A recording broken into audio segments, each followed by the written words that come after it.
जय श्री राधे कृष्ण। हमारे प्यारे भाइयों बहनों माताओं व बंधुओं, जीवन सूत्र चैनल पे आपका स्वागत है। आज आपके सामने लेकर आए हैं कुंभ संक्रांति। जानिए इतिहास, पूजा विधि और महत्व। कुंभ संक्रांति। कुंभ संक्रांति का दिन तब होता है जब सूर्य मकर राशि से कुंभ राशि में जाने की प्रक्रिया में होता है। हिंदू सौर कैलेंडर के अनुसार आज से शुरू होने वाला नया महीना कुल मिलाकर 11वां महीना होता है। जिस तरह से सूर्य साल दर साल आसमान में घूमता है, दिन के दौरान अवसर की कुछ ही खिड़कियां होती हैं, जिन्हें भाग्यशाली माना जाता है। यह वह दिन है जब कुंभ मेला लगता है, जो दुनिया में कहीं भी एक स्थान पर होने वाला सबसे बड़ा धार्मिक उत्सव है। हर साल लाखों तीर्थयात्री खुद को और अपने आसपास के किसी भी पाप या दुष्कर्म को शुद्ध करने की उम्मीद में भारत की पवित्र गंगा नदी के पानी में डुबकी लगाने के लिए यात्रा करते हैं। कुंभ संक्रांति एक ऐसा त्योहार है जो पूरे भारत में हिंदुओं द्वारा मनाया जाता है। हालांकि उत्सव पूर्वी भारत में विशेष रूप से हर्षित है। मलयालम कैलेंडर में इस समय के दौरान होने वाले उत्सव का नाम मासी मासम है। पश्चिम बंगाल के लोगों के लिए यह फाल्गुन मास की शुरुआत का प्रतीक है। जो लोग समर्पित हैं, वे इलाहाबाद, हरिद्वार, उज्जैन और नासिक के पवित्र शहरों की यात्रा करते हैं ताकि वे भगवान से प्रार्थना कर सकें, गंगा में पवित्र डुबकी लगा सके और भविष्य में खुशी और सफलता की संभावना बढ़ा सके। इस विशेष दिन पर भक्त इन शहरों के किनारे स्थित मंदिरों की परिक्रमा करते हैं। कथा 629 ईस्वी में राजा हर्षवर्धन के शासनकाल में पहली बार कुंभ मेला आयोजित किया गया था। कुंभ मेला हर 12 साल में एक बार हरिद्वार, इलाहाबाद, उज्जैन और नासिक शहरों में क्रमशः गंगा और यमुना, शिप्रा और गोदावरी के संगम पर आयोजित एक धार्मिक त्योहार है। लोगों के लिए इन पवित्र नदियों में इस विश्वास के साथ डुबकी लगाना एक आम प्रथा है कि ऐसा करने से उनके पाप धुल जाएंगे और वे और अधिक पवित्र हो जाएंगे। कुंभ मेले में दुनिया भर से बड़ी संख्या में लोग शामिल होते हैं। ये व्यक्ति दुनिया के विभिन्न आयु समूहों, जातियों और क्षेत्रों से आते हैं। कुंभ मेले के दौरान इसमें शामिल होने वाले हर व्यक्ति से अपेक्षा की जाती है कि वे लंबे समय तक ध्यान करें और पवित्र जल में डुबकी लगाने से पहले उत्साहपूर्वक प्रार्थना करें। यह एक ऐसा चैनल है जिसके माध्यम से व्यक्ति ईश्वर के करीब हो सकता है। कुंभ मेले में भाग लेने वाले तीर्थयात्रियों की संख्या हर साल हजारों की संख्या में बढ़ती है। यह भी सिफारिश की जाती है कि हर किसी को अपने जीवन के दौरान कम से कम एक बार कुंभ मेले की यात्रा अवश्य करनी चाहिए। कुंभ संक्रांति कथा। कुंभ संक्रांति की पौराणिक कथा के अनुसार प्राचीन समय में एक हरिदास नाम के एक ब्राह्मण थे। वो अत्यंत धार्मिक और दयालु स्वभाव के थे। हरिदास की पत्नी का नाम गुणवती था। वह कभी किसी का अनादर नहीं करती थी और धार्मिक प्रवृत्ति की थी। गुणवती ने अपने जीवन काल में सभी देवताओं का व्रत किया, लेकिन धर्मराज का पूजन करना भूल गई और न ही कभी दान और पुण्य किया। ऐसे में मृत्यु के पश्चात जब चित्रगुप्त उनके पापों का लेखा जोखा पढ़ रहे थे, तब उन्होंने गुणवती को अनजाने में हुई अपनी इस गलती के बारे में बताया। उन्होंने कहा, हे देवी, तुमने जीवन भर सभी देवी देवताओं का व्रत, पूजन आदि पूरी श्रद्धा से किया है, लेकिन धर्मराज के नाम से ना ही कभी कोई दान पुण्य किया, ना ही पूजा पाठ किया। यह बात सुनकर गुणवती ने कहा, भगवान, यह गलती मुझसे अनजाने में हुई है। ऐसे में इसे सुधारने का कोई उपाय बताएं।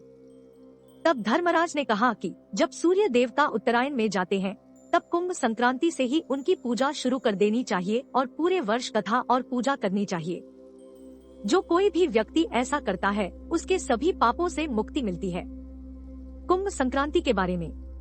सूर्य एक संक्रमणकालीन चरण में प्रवेश करता है और कुंभ संक्रांति पर मकर राशि के चिन्ह से कुंभ राशि के चिन्ह में जाता है। कुंभ संक्रांति 12 संक्रांति में से 11वीं है, जो एक वर्ष के दौरान होती है। कुंभ संक्रांति एक धार्मिक अवकाश है जो पूरे पूर्वी भारत में विभिन्न समुदायों द्वारा मनाया जाता है। कुंभ संक्रांति और कुंभ मेले के बीच भी एक संबंध है, जो दुनिया में कहीं भी आयोजित होने वाले सबसे बड़े और सबसे महत्वपूर्ण धार्मिक आयोजनों में से एक है। गंगा के पवित्र जल का उपयोग प्रतिदिन लाखों लोग अतीत और वर्तमान दोनों में अपनी सभी गलतियों को धोने के लिए करते हैं। सूर्य देव। जिस तरह से सूर्य साल दर साल आसमान में घूमते हैं, दिन के दौरान अवसर की कुछ ही खिड़कियां होती हैं, जिन्हें भाग्यशाली माना जाता है। यह उत्सव पूर्वी भारत में लोगों द्वारा बहुत खुशी के साथ मनाया जाता है। मलयालम कैलेंडर के अनुसार आज से फाल्गुन महीने की शुरुआत होती है, जिसे मासी मास के नाम से भी जाना जाता है। यह अवकाश पश्चिम बंगाल में मनाया जाता है। भारत में 4 पवित्र शहर हैं, इलाहाबाद, हरिद्वार, उज्जैन और नासिक, जहां कुंभ मेला लगता है। भक्त गंगा में पवित्र डुबकी लगाने के लिए इन शहरों की यात्रा करते हैं और भगवान से सुख और समृद्धि की प्रार्थना करते हैं। संक्रांति इतनी महत्वपूर्ण क्यों है? ऐसा माना जाता है कि संक्रांति एक भाग्यशाली दिन है और पुण्यकाल या महापुण्यकाल की अवधि पुण्यकाल की अवधि से भी अधिक भाग्यशाली होती है। अधिकांश वर्षों में संक्रांति उस तिथि को होती है जो प्रत्येक माह की 13 से 17 तारीख तक होती है। संक्रांति के दिन विश्वासियों का मानना है कि यदि वे पवित्र जल में डुबकी लगाते हैं तो वे अपने पिछले जन्मों में किए गए पापों से खुद को शुद्ध कर सकेंगे और भगवान द्वारा क्षमा किए जा सकेंगे। जो लोग संक्रांति को इस तरह से मनाते हैं, जो इसकी कई परंपराओं के प्रति श्रद्धा रखते हैं, वे ऐसा इस तरह से करते हैं जिससे उनके घरों में शांति, धन और समग्र अच्छा स्वास्थ्य आता है। इस त्योहार से जुड़ी कुछ सबसे महत्वपूर्ण गतिविधियों में पूजा अनुष्ठान करना और जरूरतमंद और गरीब लोगों को भोजन और अन्य सामग्री दान करना शामिल है। यह भक्तों के लिए सौभाग्य लाने वाला माना जाता है, खासकर यदि अनुष्ठान पुण्यकाल या महापुण्यकाल की अवधि के दौरान किया जाता है। संक्रांति पुण्यकाल का सटीक समय एक स्थान से दूसरे स्थान पर सूर्य के स्थान के अनुसार बदलता रहता है। इस दिन के अनुष्ठान: कुंभ संक्रांति के दिन अन्य सभी संक्रांति की तरह भक्तों को, ब्राह्मण पंडितों को सभी प्रकार की खाद्य सामग्री, वस्त्र और अन्य आवश्यक वस्तुओं का दान करना चाहिए। मोक्ष प्राप्त करने के लिए इस दिन गंगा नदी के पवित्र जल में स्नान करना बहुत शुभ होता है। भक्त को एक सुखी और समृद्ध जीवन के लिए साफ दिल से प्रार्थना करनी चाहिए और देवी गंगा का ध्यान करना चाहिए। जो लोग गंगा नदी के तट पर जाने का प्रबंधन नहीं कर सकते हैं, वे भी यमुना, गोदावरी और शिप्रा जैसी नदियों में स्नान कर सकते हैं और सभी पापों को दूर कर सकते हैं। कुंभ संक्रांति पर गाय को दिया गया प्रसाद भक्त के लिए शुभ और लाभकारी माना जाता है। पूजा और उपवास की प्रक्रिया: कुंभ संक्रांति के दिन भक्त सुबह जल्दी उठकर निर्दिष्ट नदियों में या घर पर मां गंगा के मंत्रों का जाप करते हुए पवित्र डुबकी लगाते हैं। सूर्योदय के समय सूर्य देव को जल, फूल और पीले चावल अर्पित किए जाते हैं। भक्त या तो घर पर पूजा कर सकते हैं या पास के मंदिर में जा सकते हैं। उपवास सुबह से शुरू होता है और पूरे दिन शाम को सूर्यास्त तक चलता है। व्रत में किसी भी खाद्य पदार्थ या पेय से परहेज होता है और व्रत का एक छोटा रूप फल और दूध का सेवन करने की अनुमति देता है। कुंभ संक्रांति व्रत के लाभ: कुंभ संक्रांति के दिन उपवास और सूर्य देव की पूजा भक्तों को लंबी आयु, समृद्धि, खुशी और सभी प्रयासों में सफलता प्रदान करने के लिए अत्यधिक लाभकारी मानी जाती है। कुंभ संक्रांति समारोह: कुंभ संक्रांति पर गंगा में डुबकी लगाने की शांति की तुलना में एक और अनुभव मिलना असंभव है। कुंभ संक्रांति के दिन भक्त जल्दी उठते हैं और देवी गंगा से आशीर्वाद लेने के लिए विभिन्न स्नान घाटों की यात्रा करते हैं। पवित्र स्नान करने के बाद भक्त इन घाटों के किनारे स्थित मंदिरों में जाते हैं। वहां वे देवी गंगा से प्रार्थना करते हैं कि वे संतोष और शांति से भरा जीवन जी सकें। कुंभ संक्रांति के पर्व पर गायों को प्रसाद चढ़ाना अत्यंत सौभाग्यशाली माना जाता है। कुंभ संक्रांति के अवसर पर भक्तों को हरिद्वार और इलाहाबाद के पवित्र शहरों में छुट्टियां मनाते हुए गायों को प्रसाद चढ़ाते देखा जा सकता है। कुंभ संक्रांति के दिन भिक्षु और भक्त समान रूप से अपने वर्तमान और भविष्य के जीवन के लिए सांत्वना पाने के प्रयास में पवित्र जल में डुबकी लगाते हैं। कुंभ संक्रांति के अवसर पर पूर्वी भारत में होने वाले समारोह विशेष रूप से उल्लेखनीय है। मलयालम कैलेंडर में कुंभ संक्रांति कुंभ मास की शुरुआत का प्रतीक है। मलयालम कैलेंडर के अनुसार इस उत्सव को मासी मासम कहा जाता है। पश्चिम बंगाल राज्य में कुंभ संक्रांति के दिन से फाल्गुन मास की शुरुआत होती है। इस दिन नदियों में डुबकी लगाकर स्वयं को शुद्ध करने की क्रिया को संक्रांति स्नान कहा जाता है। कुंभ संक्रांति पर गंगा में स्नान: गंगा नदी में किसी भी समय डुबकी लगाना अत्यंत सौभाग्यशाली माना जाता है। कुंभ संक्रांति के दिन इस स्नान का महत्व कई गुना बढ़ जाता है। गंगा में डुबकी लगाकर कुंभ संक्रांति का पालन करने वाले भक्तों को इस दुनिया से जाने पर मोक्ष, पुनर्जन्म के चक्र से मुक्ति प्राप्त करने की गारंटी दी जाती है। अन्य पवित्र नदियाँ जैसे गोदावरी, शिप्रा और संगम सभी इस दिन समान महत्व रखती है। जो भक्त इन नदियों में से किसी एक में डुबकी लगाते हैं, उन्हें उस समय से एक सुखी जीवन का आशीर्वाद प्राप्त होता है। कुंभ संक्रांति के दिन व्यक्ति द्वारा किए गए किसी भी और सभी पापों से मुक्ति मिल जाती है। कुंभ संक्रांति के त्योहार पर देवी गंगा के उपासक उनके आशीर्वाद के लिए प्रार्थना करने के लिए इकट्ठा होते हैं और अपने जीवन को दिशा की भावना से जीने का संकल्प लेते हैं। पवित्र नदी में डुबकी लगाने का महत्व। कुंभ संक्रांति के दिन भारत की कई पवित्र नदियों में से एक में डुबकी लगाना बहुत शुभ माना जाता है। जब कोई ऐसा करता है तो वे अपने सभी पापों से मुक्त हो जाते हैं और वे स्वयं के उद्धार का मार्ग प्रशस्त करते हैं। ऐसी मान्यता है कि कुंभ संक्रांति के पर्व पर यदि कोई व्यक्ति किसी नदी में डुबकी लगाता है और साथ ही सूर्य देवता को जल की आहुति देता है और सूर्य से संबंधित मंत्रों का जाप करता है तो उसकी सभी मनोकामनाएं पूरी होती है। इस विशेष दिन पर दान के महत्व को कम करके नहीं आंका जा सकता है। इस दिन जो कोई भी गरीब लोगों को भोजन कराता है उसे भगवान विष्णु की विशेष कृपा प्राप्त होती है। इस दिन खाद्यान्न, गर्म वस्त्र, कंबल और ऐसी अन्य वस्तुओं का धर्मार्थ योगदान देने की सिफारिश की जाती है। संक्रांति के दिन पवित्र नदी में डुबकी लगाने के बाद सूर्य देव जल डालकर उनकी पूजा करनी चाहिए। इस समय आपको सूर्य देव के मंत्रों के जाप का भी अवसर प्राप्त होता है। सूर्य से संबंधित वस्तुओं का दान किया जाए तो यह सभी के लिए शुभ रहेगा। इस दिन आप गेहूं, धान, कंबल, गर्म कपड़े और ऐसी ही अन्य वस्तुओं का दान कर सकते हैं। कुंभ संक्रांति का महत्व। कुंभ संक्रांति के उत्सव को हिंदुओं द्वारा अत्यधिक महत्व दिया जाता है। इस दिन भक्त ज्ञान, स्वास्थ्य और धन के साथ साथ अन्य आशीर्वादों के लिए प्रार्थना करते हैं। इसके अलावा कुंभ मेला, जिसे दुनिया के सबसे बड़े मेलों में से एक माना जाता है, कुंभ संक्रांति अवकाश मनाने के लिए हर 12 साल में 4 बार आयोजित किया जाता है। पवित्र नदी के जल में खुद को शुद्ध करने के लिए भक्त हरिद्वार, नासिक, उज्जैन और इलाहाबाद शहरों की यात्रा करते हैं। एक भक्त अपने पापों को शुद्ध कर सकता है और गंगा नदी में डुबकी लगाकर मोक्ष प्राप्त करने के करीब पहुंच सकता है। भक्तों का मानना है कि शिप्रा, गोदावरी या यमुना जैसी पवित्र नदी में स्नान करना उनके पापों को धोने का एक प्रभावी तरीका है। भक्तों के बीच यह आम धारणा है कि इन पवित्र नदियों में से किसी एक में पवित्र स्नान करने से उन्हें सुख, समृद्धि, सौभाग्य और मोक्ष की प्राप्ति होती है। पश्चिम बंगाल में जहां यह मनाया जाता है और फाल्गुन महीने की शुरुआत के रूप में माना जाता है, कुंभ संक्रांति एक और महत्वपूर्ण अवकाश है। इस उत्सव को मलयालम में मासी मासम के रूप में जाना जाता है क्योंकि यह मलयालम कैलेंडर के उसी दिन होता है। कुंभ संक्रांति का ज्योतिषीय महत्व क्या है? ज्योतिषीय कैलेंडर में कुंभ का महीना 11वां महीना होता है। शनि कुंभ पर शासन करता है, फिर भी इस राशि में वह न तो उच्च है और न ही किसी भी तरह से कमजोर है। कुंभ राशि इस मायने में अद्वितीय है कि यह व्यक्ति को एक ऐसे व्यक्तित्व से भर देती है जो उसके स्वामी के समकक्ष है। और कुंभ राशि का उद्देश्य व्यक्ति को अपने अहंकार से मुक्त करना है ताकि वे भगवान के साथ संबंध स्थापित कर सके।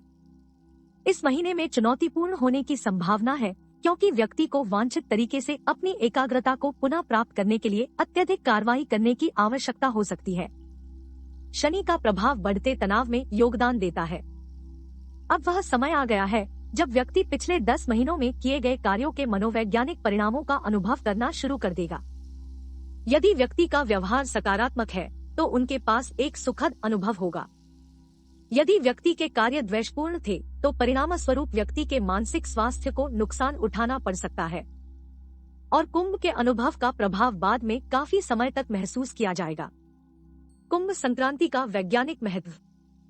यह एक उचित संदेह से परे प्रदर्शित किया गया है कि सूर्य के चारों ओर पृथ्वी की कक्षा का विद्युत चुंबकीय क्षेत्र पर कुछ प्रभाव पड़ता है।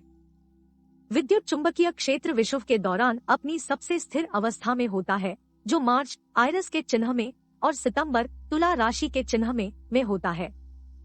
वसंत विषुव, जिसे अक्सर वसंत विषुव के रूप में जाना जाता है, वर्ष के पहले 3 महीनों में होता है जब यह वसंत होता है और पृथ्वी अपने सबसे सक्रिय और अनुप्राणित होती है।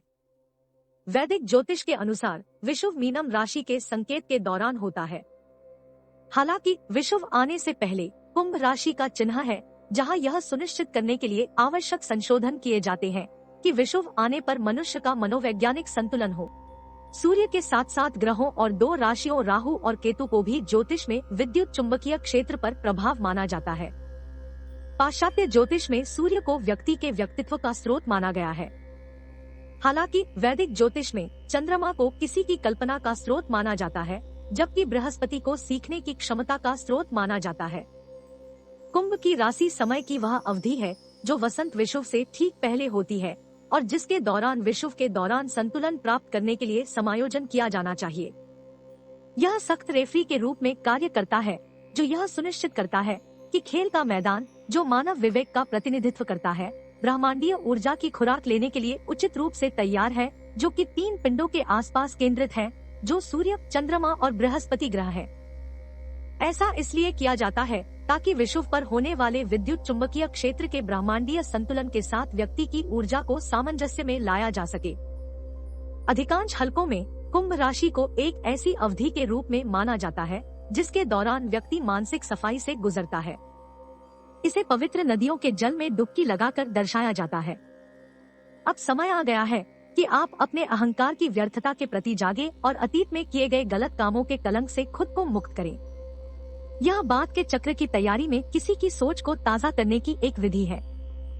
ऐसा कहा जाता है कि सूर्य, चंद्रमा और बृहस्पति के संरेखण के अनुसार कुंभ मेले आयोजित किए गए हैं, जिसका प्रभाव हरिद्वार, नासिक, उज्जैन और प्रयागराज के पवित्र शहरों के जल और वायु अणुओं पर पड़ता है, जिससे वातावरण में परिवर्तन होता है, एक में जो प्राप्त करने के लिए सबसे अनुकूल है। ऐसा इसलिए है क्योंकि इन स्थानों पर कुंभ मेले आयोजित किए गए हैं। भले ही वैज्ञानिक प्रमाणों की कमी है, फिर भी लाखों लोग कुंभ मेले के दौरान इन स्थानों पर एकत्रित होते हैं, जो इसे दुनिया के सबसे बड़े आध्यात्मिक समारोहों में से एक बनाता है। यह मानव जाति के इतिहास में सबसे पुरानी और लगातार आयोजित होने वाली वार्षिक घटनाओं में से एक है। कुंभ संक्रांति के बारे में विविध तथ्य। लोग अपने शरीर से विषाक्त पदार्थों को बाहर निकालने के लिए नमक से बचते हैं, जिससे गंदे पानी, जो विषाक्त पदार्थों का प्रतिनिधित्व करते हैं, शरीर से बाहर निकल जाते हैं। संक्रांति की शुरुआत से लेकर अमावस्या के 14वें दिन तक, जब महाशिवरात्रि मनाई जाती है, यह कुछ ऐसा मनाया जाता है। ऐसा कहा जाता है कि सबसे भाग्यशाली समय संक्रांति से पहले 16 घटी से उस क्षण तक होता है जब वास्तव में संक्रांति होती है। एक संदर्भ के रूप में एक दिन जिसमें 24 घंटे होते हैं 60 घटी के बराबर होता है। कुंभ संक्रांति के पर्व में गायों को चारा खिलाना सौभाग्यशाली माना जाता है। धर्मार्थ कारणों के लिए दान को भी प्रोत्साहित किया जाता है। कुंभ संक्रांति के सबसे सुखद पहलुओं में से एक कद्दू आधारित खाद्य पदार्थ तैयार करना है। निष्कर्ष। संक्षेप में, कुंभ संक्रांति एक महत्वपूर्ण हिंदू उत्सव है जो भारत और नेपाल में मनाया जाता है। यह उत्सव उस समय के साथ मेल खाता है जब सूर्य मकर राशि में प्रवेश करता है। इसे धार्मिक संस्कारों और समारोहों को करने के लिए सबसे अनुकूल समयों में से एक माना जाता है और इसके आसपास के उत्सव लगभग 1 महीने तक चलते हैं। त्योहार देश भर में विभिन्न प्रकार की सेटिंग्स में मनाया जाता है। हालांकि देश के 4 पवित्र स्थलों में से एक पर हर 12 साल में एक बार लगने वाले कुंभ मेले को अक्सर उत्सव का शिखर माना जाता है। भक्त पवित्र डुबकी में भाग लेने के लिए सुबह बहुत जल्दी उठ जाते हैं, जो कि त्योहार के दौरान होने वाली सबसे महत्वपूर्ण रस्म है। इसके अलावा हवा में पतंग उड़ाकर और अलाव जलाकर उत्सव बहुत उत्साह के साथ मनाते हैं, जो दोनों बुराई पर अच्छाई की जीत का प्रतिनिधित्व करते हैं। यह सामाजिक और सांस्कृतिक महत्व की दृष्टि से भी एक महत्वपूर्ण त्योहार है, क्योंकि यह लोगों को एक साथ आने और अपने परिवार और दोस्तों के साथ मनाने, अपने मतभेदों को भुलाकर एकता और भाईचारे की भावना का जश्न मनाने का अवसर प्रदान करता है। यह त्योहार दुनिया भर के कई देशों में आयोजित किया जाता है। कुंभ संक्रांति पर अधिकतर पूछे जाने वाले प्रश्न।